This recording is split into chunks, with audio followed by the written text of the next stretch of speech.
ভাই ফোটাতে ভাই যাতে গিফট না দিয়ে পালাতে পারে তাকে বানিয়ে খাওয়ান কম তেল মশলা দিয়ে ঝরঝরে মটন কিমা বিরিয়ানি। নমস্কার বন্ধুরা, রুমার হেসেলে সবাইকে স্বাগত।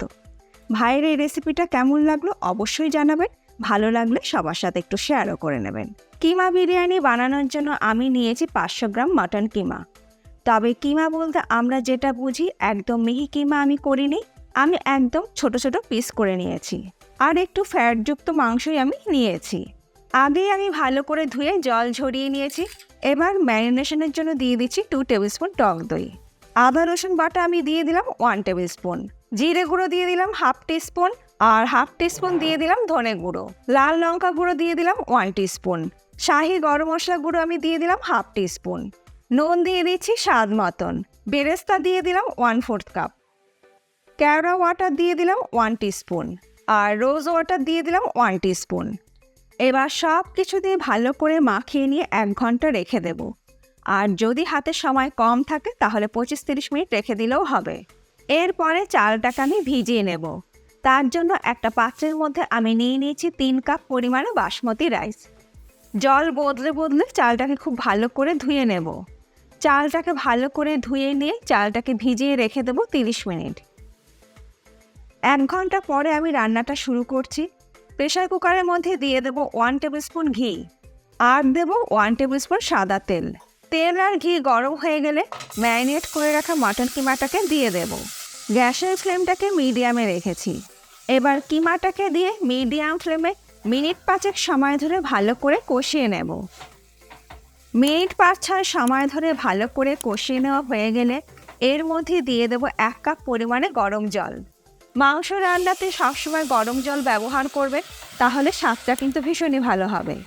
জল দিয়ে ভালো করে মিশিয়ে নিয়ে প্রেসার কুকারের ঢাকা বন্ধ করে হাই ফ্লেমে 2 সিটি দিয়ে নেব। 2 সিটি হয়ে গেলে লো ফ্লেমে আরও 10 থেকে 15 মিনিট মাংসটাকে রান্না করে নেব। অপর দিকে ভাত তৈরি করার জন্য টোপিয়াতে জল বসিয়ে দিচ্ছি। বিরিয়ানি ভাত রান্না করার জন্য জলের পরিমাণটা কিন্তু বেশি ব্যবহার করতে হবে। এবার এই জলের মধ্যে দিয়ে দিলাম 1 টেবিল স্পুন নুন আর দিয়ে দিচ্ছি 1 টিস্পুন সাদা তেল। তেলটা দিলে ভাতটা একটার গায়ের সঙ্গে একটা লেগে যাবে না, ঝরঝরে সুন্দর ভাত কিন্তু তৈরি হবে। গ্যাসের ফ্লেমটাকে হাইতে করে দিয়ে জলটাকে ফুটতে দেব। জল ফুটতে ফুটতে নিয়ে নিয়েছি একটি ট্রিট স্ট্রেনার। তার মধ্যে কিছু গোটা গরম মশলা আমি নিয়ে নেব। নিয়ে নিলাম একটি স্টার অ্যানিস আর নিয়ে নিলাম একটি বড় এলাচ। বড় এলাচটাকে কিন্তু আমি ফাটিয়ে নিয়ে নিয়েছি। লবঙ্গ নিয়ে নিচ্ছি 4-5টা আর নিয়ে নিচ্ছি একটা বড় টুকরো দারচিনি আমি ছোট ছোট টুকরো করে নিয়ে নিলাম। ফাটিয়ে নিয়ে 2টো ছোট এলাচ আমি নিয়ে নিলাম আর নিয়ে নিচ্ছি একটু তেজপাতা। স্ট্রেনারের মুখটা বন্ধ করে দিয়ে দেব গরম জলের মধ্যে। আর দেখুন চালটাও কিন্তু সুন্দর ভিজে গেছে। যাদের কাছে এই রকম স্ট্রেনার নেই তারা কিন্তু কাপড়ের পুটলি করে গোটা গরম মশলা দিতে পারেন। এইভাবে দিলে গোটা গরম মশলার সুন্দর গন্ধটা জলের মধ্যে চলে আসবে। হাই ফ্লেমে জলটাকে খুব ভালো করে ফুটিয়ে নেব। মিনিট 4-5 জলটাকে ভালো করে ফুটিয়ে নেবার পর দেখুন জলের কালারটা কিন্তু চেঞ্জ হয়ে গেছে। এবার আমি এর মধ্যে দিয়ে দেবো আগের থেকে ভিজিয়ে রাখা বাসমতি চাল। এরপরে মিডিয়াম টু হাই ফ্লেমে মিনিট 5-6 সময় ধরে আমি চালটাকে ফুটিয়ে নেব। বিরিয়ানির চাল কিন্তু 100% কুক করবেন না, 80% কুক করতে হবে। অতিরিক্ত সময় ধরে কিন্তু চাল সেদ্ধ করবেন না।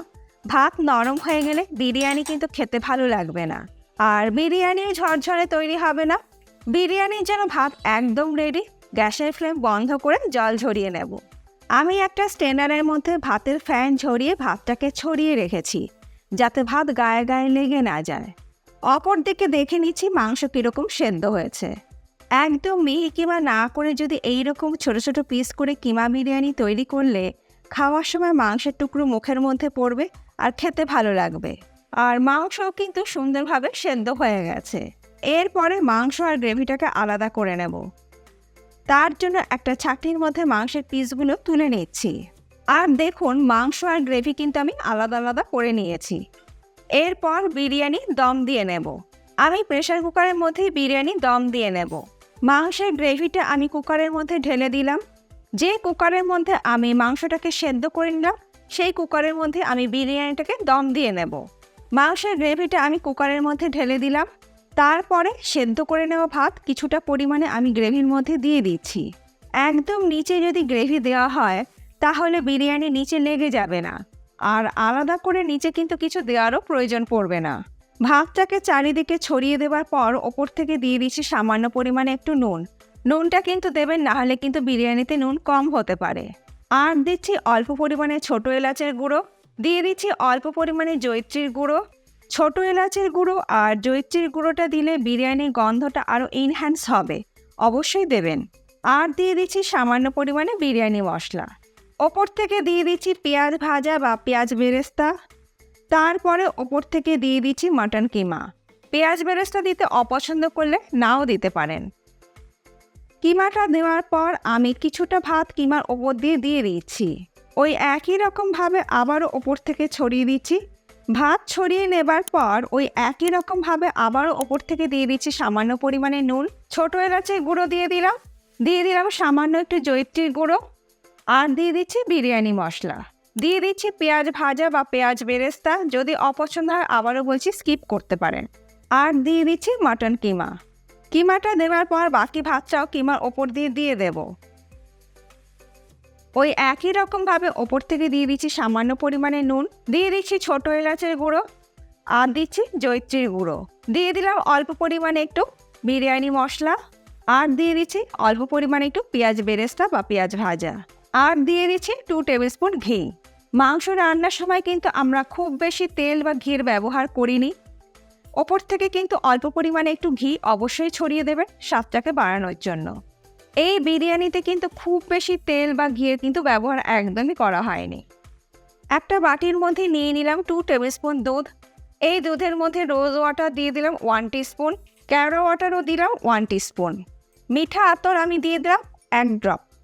আপনারা স্কিপও করতে পারেন, আর যদি ব্যবহার করেন তাহলে কিন্তু খুব বেশি ব্যবহার করবেন না। আর দিচ্ছি 2 ড্রপ ইয়েলো ফুড কালার। আপনাদের ইচ্ছে হলে দেবেন, ইচ্ছে না হলে স্কিপও করতে পারেন। আপনাদের ইচ্ছে হলে এর মধ্যে কিন্তু কেশরও ব্যবহার করতে পারেন, তবে আমি আর কেশরের ব্যবহার করলাম না। সব কিছু ভালো করে মিশিয়ে নিয়ে এবার উপর থেকে এইভাবে ক্রস করে মিক্সারটা ঢেলে দিলাম। মিক্সারটাকে দিয়ে আমি একটা অ্যালুমিনিয়াম ফয়েল পেপার দিয়ে আমি প্রেসার কুকারের মুখটাকে কভার করে দিচ্ছি। আমি আর আটা দিয়ে প্রেসার কুকারের মুখ বন্ধ করছি না, এইভাবে অ্যালুমিনিয়াম ফয়েল পেপার দিয়ে মুখটাকে কভার করে দিচ্ছি। অপর দিকে একটা চাটু বা তাওয়া হাই ফ্লেমে গরম করে নিয়ে প্রেসার কুকারটাকে তাওয়ার ওপরে বসিয়ে মিনিট 3 হাই ফ্লেমে দম দিয়ে নিয়ে গ্যাসের ফ্লেমটাকে লোতে করে দিয়ে আরও 5 থেকে 7 মিনিট বিরিয়ানিটাকে দম দিয়ে নেব। টোটাল 10 মিনিট দমে বসিয়ে রাখার পর গ্যাসের ফ্লেমটাকে বন্ধ করে দেব। প্রেসার কুকারটাকে আমি গ্যাস ওভেন থেকে নামিয়ে নিয়ে এসেছি। এবার আমি দেখে নিচ্ছি যে আমাদের বিরিয়ানি কীরকম তৈরি হয়েছে। কিমা বিরিয়ানি একদম তৈরি, একদম ঝরঝরে কিন্তু কিমা বিরিয়ানি তৈরি হয়েছে। আর দেখুন নিচে থেকে কিন্তু এতটুকুনো লেগেও যায়নি, আর দেখুন ভাত কিন্তু এতটুকুনো ভেঙে যায়নি, সুন্দর গোটা গোটা কিন্তু আছে। তৈরি হয়ে গেছে একদম ঝরঝরে কিমা বিরিয়ানি। রেসিপিটা কেমন লাগলো অবশ্যই জানাবেন, ভালো লাগলে সবার সাথে একটু শেয়ারও করে নেবেন। এর আগে আমি আপনাদের সঙ্গে রাধাবল্লভীর রেসিপি, মাছের কচুরির রেসিপি শেয়ার করেছিলাম। যারা দেখেননি পাশেই আছে, একবার দেখে নিতে পারেন। আশা করছি এই রেসিপিটার মতন ওই রেসিপিটাও আপনাদের ভীষণই ভালো লাগবে। আজ তাহলে এই পর্যন্ত, আবার দেখা হবে নতুন কোনো ভিডিওর সাথে। ভালো থাকবেন, সুস্থ থাকবেন, ধন্যবাদ।